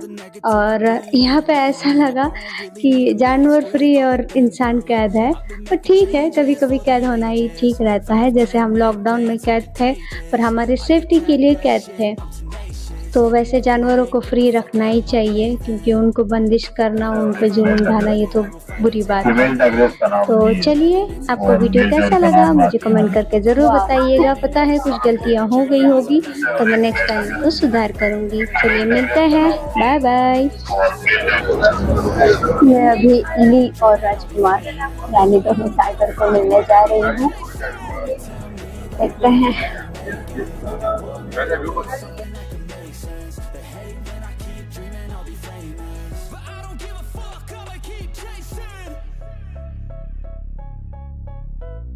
रियल लाइफ का राजकुमार ना सही, पर ये राजकुमार तो मैं देख कर ही रहूंगी। पता नहीं मुझे दिखेगा या नहीं। दिखा तो अच्छी बात है, नहीं दिखा तो भी अच्छी बात है। चलिए वीडियो में बने रहे।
हम आखिरी छोर तक आ गए हैं, पर हमें ना राजकुमार मिला ना ली मिली। तो ठीक है, कोई बात नहीं। यहाँ पे कुछ थे पर मैंने रिकॉर्ड नहीं कर पाई मैं। तो चलिए, यहाँ का टूर अभी ख़त्म होता है। अब मैं अगले टूर के लिए जाने वाली हूँ। वो बहुत ही इंटरेस्टिंग जगह होगी। आई होप सो आपको बहुत पसंद आएगी। उसके लिए मैं 3 किलोमीटर चली हूँ लिटरली, पर वो जगह मुझे सबसे ख़ास लगी आज के दिन के लिए। तो नेक्स्ट वीडियो का इंतज़ार कीजिएगा। जल्दी से मैं अपलोड करने वाली हूँ। मुझे माफ़ करिएगा, मैं बहुत लेज़ी बनती जा रही हूँ कि मैं जल्दी वीडियो नहीं ला पा रही हूँ। तो मेरी कोशिश रहेगी कि मैं जल्दी से जल्दी वीडियो अपलोड करूँ और अपने टूर को ऐसे ही बनाती रहूँ। तो आप मेरा साथ दीजिएगा, वीडियो देर तक देखिए और सब्सक्राइब कीजिए, लाइक कीजिए। अगर कुछ रहता है तो मुझे कमेंट ज़रूर कीजिएगा ताकि मैं अपनी गलती सुधार सकूँ। वैसे मैं 10 बार आपको बाय कर चुकी हूँ, पर बताना ये था, यहाँ का एक्सपीरियंस मुझे बहुत अच्छा लगा। पूरे परिवार के साथ यहाँ बस में बहुत सारे परिवार लोग आए थे और मैं अकेली। सब मुझे देख के मतलब हैरान परेशान हो रहे थे कि अकेली लड़की कैसे घूम रही है। पर मुझे अच्छा लगा कि मुझे देख के कुछ महिलाएं इंस्पायर हुई, मुझसे बात की और मुझे बहुत अच्छा लगा। मुझे हिम्मत मिली उनकी बातों से कि मैं सही में मतलब लकी गर्ल हूँ कि मुझे इतना अच्छा मौका मिला। थैंक्स टू माय फैमिली जिन्होंने मुझ पर भरोसा किया और मुझे इस लायक बनाया ताकि मैं पूरी दुनिया को देख सकूं और आप सभी को ये सब दिखा सकूं, इतना अच्छा नज़ारा। आप जब भी नागपुर आओगे, विज़िट करोगे मेरा वीडियो देख के, तो ज़रूर कमेंट कीजिएगा, मैं आपको ज़रूर रिप्लाई करूँगी और ऐसे ही वीडियो में बने रहें। और अगर आप घूमना चाहते हो और आपका बजट ना हो तो मैं ज़रूर ये जो वीडियो ख़त्म होने के बाद मेरा नागपुर टूर ख़त्म हो जाएगा तो मैं अपना बजट भी बताऊंगी कि मैंने कितने पैसों में कितने दिन यहाँ रही हूँ और कितना चार्जेस लगा। वैसे मेरी कोशिश है कि मैं कम से कम पैसे में ज़्यादा से ज़्यादा एरिया कवर कर सकूँ, ज़्यादा से ज़्यादा सफ़र कर सकूँ। तो चलिए मिलते हैं नेक्स्ट वीडियो में। तब तक के लिए अपना ख्याल रखिए। वीडियो को कमेंट कीजिए, लाइक कीजिए, सब्सक्राइब कीजिए और वीडियो को ज़रूर शेयर कीजिएगा और आप अपना ख्याल रखिएगा। चलो मिलते हैं, बाय बाय।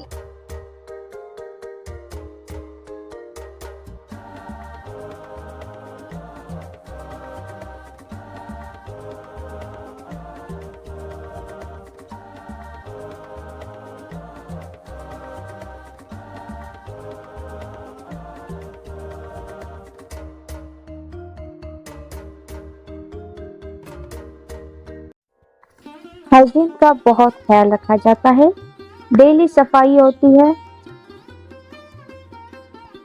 ये रहा एंट्री गेट, सबसे कम दाम, लोगों से बातचीत,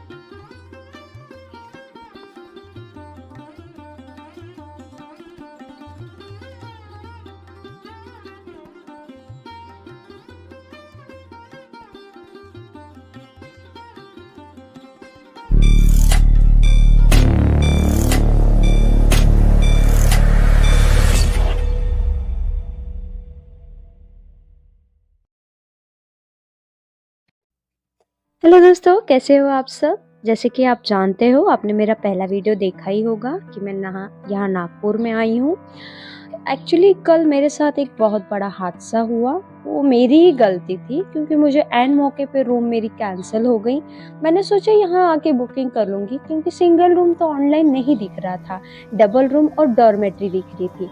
इसीलिए मैंने यहाँ आने का डिसीजन लिया। तो यहाँ रूम कैंसिल हो गई। अब मैं बहुत ही ज़्यादा टेंशन में थी, तो फिर मैं स्टेशन छोड़ दिया और रूम की तलाश में रोड पे आ गई। जैसे ही मैं कुछ 50 मीटर की दूरी पे आ गई थी, तब मेरी नज़र एक बोर्ड पे गिरी और वो बोर्ड पे लिखा था केजीएन डॉर्मेट्री। और ख़ास कर मेरी नज़र सिर्फ 200 रुपया पे गई क्योंकि मुझे 4 दिन यहाँ बिताना है, तो मुझे बजट फ्रेंडली तो होना ही होगा। इसीलिए मैं यहाँ पे आई और मैंने यहाँ का रूम देखा, यहाँ के ओनर से बात की। मुझे ये रूम बहुत ही अच्छा लगा क्योंकि इसके 3-4 पॉइंट है। क्यों अच्छा लगा? क्योंकि मैं मेडिकल फील्ड से हूँ, तो मुझे हाइजीन की सबसे पहले फ़िक्र रहती है। तो यहाँ डेली क्लीनिंग होती है। और प्लस पॉइंट यहाँ पे क्या है कि यहाँ पानी, लाइट जो ज़रूरतें हैं वो कभी अनस्टॉपेबल है। मतलब पानी की मुझे यहाँ कभी किल्लत नहीं दिखी। 4 दिन मैं यहाँ बिताई हूँ, पानी हरदम आता है, 24 घंटे लाइट है, फैन है, कूलर है। और सबसे अच्छी बात क्या लगा मालूम है? हर बेड पे फैन और चार्जिंग सॉकेट लगाया गया है। मतलब हम यात्रियों के लिए सबसे ज़्यादा तो चार्जिंग रहता है। अगर हमारे जो डिवाइसेस हैं, मोबाइल है, कैमरा है, बैटरी है, उसको अगर हम चार्ज नहीं करेंगे तो हमारा जो ट्रैवल है वो हम एक्सप्लोर कैसे करेंगे? वैसे आपको भी बता दूँ, ये जो डॉर्मेट्री है ये यूनिसेक्स है। यहाँ पे मेल फीमेल कोई यहाँ पे आके रह सकता है। और यहाँ का जो टाइमिंग है इसकी कोई पाबंदी नहीं है। जैसे भी आप आते हो तो उस हिसाब से ये चार्ज पे करते हैं 200 रुपया। यहाँ के जो ओनर है शेखर सर, इन्होंने भी मुझे बहुत ज़्यादा सपोर्ट किया। मतलब मैं पहले दिन तो लिटरली बताऊँ मुझे नींद ही नहीं आ रही थी, क्योंकि नई जगह जाती हूँ ना, मुझे नींद नहीं आता है बिल्कुल। तो वो बार बार बोलने लगे, मैडम सो जाइए, बी कंफर्टेबल, आपको कुछ चाहिए क्या, आपको कोई कुछ डर लग रहा है क्या? वो बार बार आके पूछ रहे थे। एक्चुअली वो वहीं रहते हैं ना, तो इसीलिए तो पहले दिन तो कैजुअली मुझे कहीं नहीं आती है। सेकेंड डे से तो मैं इतनी बिंदास हो गई कि मैं क्या बताऊँ, ऐसा लग रहा था कि मैं घर पे ही आ गई हूँ। यहाँ पे चार्जेस और टाइमिंग क्या है यहाँ का? 24 घंटे का 200 रुपया। 24 घंटे का 200 रुपया। अच्छा, और टाइमिंग का कुछ मतलब सपोज 8 बजे आते तो? हाँ, रात को मॉर्निंग 8 बजे आता है, रात को 12 बजे तक रहेगा। हाँ, वो 12 घंटे 24 आवर रहेगा तो मॉर्निंग 8 बजे आएगी, नेक्स्ट डे मॉर्निंग 8 बजे। और मैं अपना ही रिव्यू नहीं दूंगी, मैं यहाँ की जो महिलाएं आई हैं मैं उनसे भी बात करने वाली हूँ। उनका भी वीडियो मैं दिखाऊंगी कि उनको कैसा लगा। बहुत बढ़िया। रात कैसी बीती? कोई डर लगा? आप महिला हो? डर कोई नहीं, अपने घर के जैसा ही लगा मेरे को, एकदम बढ़िया लगा। यहाँ अच्छा, के लोग भी अच्छे लगे मेरे को। कितना चार्जेस दिया आपने? 400 रुपये दिया। अच्छा, 2 लोग हो ना हाँ, आप? 2 लोगों का। अच्छा, ये रही इनकी बेटी। और ये आपको यहाँ का पता कैसे पता? एड्रेस कैसे पता आपको? यहाँ पर मतलब यहाँ पॉम्पलेट लगा था बाहर। अच्छा, हाँ, बैनर। दोनों माँ बेटी जा रहे थे, सोच रहे थे कहाँ रहेंगे अभी। हाँ, तो वो पॉम्पलेट देखा इसको, तो ये बोले ये मम्मी वो देख पॉम्पलेट लगा है उधर, बोले तो अच्छा, उधर फोन नंबर भी उधर दिखा हम लोगों को। तो इसने फोन लगाया उधर से मेरे भाई को। तो भाई ने बोला इधर इस साइड है, आ जाओ बोले। तो ये ढूंढते ढूंढते मैं बोली इसको किसको फोन लगा रही, क्या कर रही है, अभी क्या करेंगे? तो ये बोले रुक, बोले थोड़ा सा, बोले उधर भाई बुला रहे बोले। तो ये इस साइड आई, ऐसे पीछे आई, मतलब आगे गए थे हम लोग, इससे भी आगे गए थे हम लोग, पीछे मुड़ के आए फिर। अच्छा, तो भाई ने एक रिंग में फोन उठाया या 2-3 बार बजने दिया फोन? नहीं, एक ही रिंग में कोई भाई ने फोन मतलब यहाँ की सर्विस फास्ट है, हाँ, वो तुरंत जवाब दे देते हाँ, हैं। बोगस नंबर नहीं दिया है इन्होंने। हम लोगों ने, मेरे को मालूम ही नहीं था ना इधर है रुकने का, मतलब है अच्छा, इधर, तो मेरे को मालूम ही नहीं था। ठीक है। आपको कैसा लगा? कुछ डर था आपको? कोई डर नहीं, यहाँ बहुत अच्छा है, यहाँ की सर्विस भी बहुत अच्छी। अच्छा, आपके साथ तो मम्मी है इसीलिए आप ऐसा बात कर रही हो कि ऐसा दिल से ही लगा आपको? नहीं, दिल से लग रहा है कि यहाँ का सर्विस भी बहुत अच्छा है और यहाँ के लोग भी बहुत अच्छे हैं। क्या करते हो आप? मैं अभी एडमिशन के लिए आए हो क्या? अच्छा, तो आपको अचानक आना पड़ा और रहने के लिए कोई जगह नहीं थी, और फर्स्ट टाइम आप नागपुर आए हो कि यहीं के हो आप? नहीं, मेरा घर तो यही है, पर अच्छा, एक्चुअली अभी ये रहने के लिए धामंगांव गई है। अच्छा, तो स्टेशन के पास है इसीलिए आपने ये चूज किया, हाँ। है ना?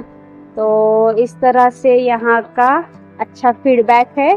तो मैं हमारे सब्सक्राइबर व्यूअर्स से निवेदन करूंगी कि आप जब भी नागपुर आए तो यहाँ पे जरूर विजिट कीजिएगा। यहाँ की सर्विस बहुत अच्छी है, कम समय में कम पैसे में आप अच्छा सा रह सकते हो, क्योंकि बाहर जब जाओगे आप तो 2000 मिनिमम, आपको 2000 तो पे करना ही पड़ेगा। तो इससे अच्छा आप यहाँ आइए।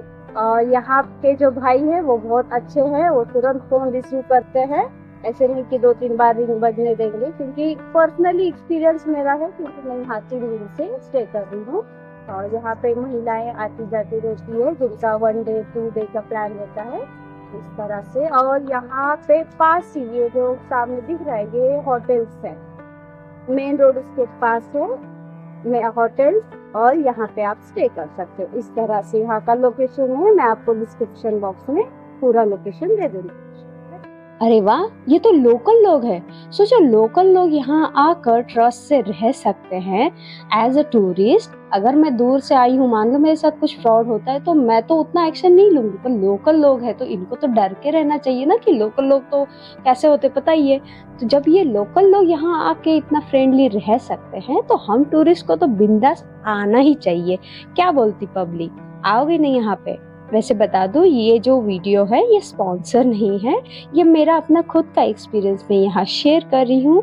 और अगर आप यहाँ आते हो, रहते हो, आपको यहाँ अच्छा लगता है तो अपना फीडबैक ज़रूर दीजिएगा, मैं ज़रूर आपको रिप्लाई करूँगी।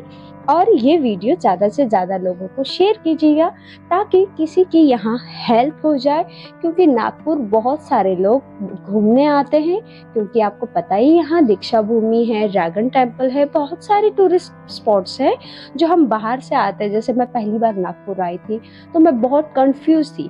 अगर मान लो ऐसा कोई कम बजट वाला अगर वीडियो बना देता तो उस वीडियो के जरिए मुझे हेल्प मिल जाती, बट ऐसा कुछ हुआ नहीं।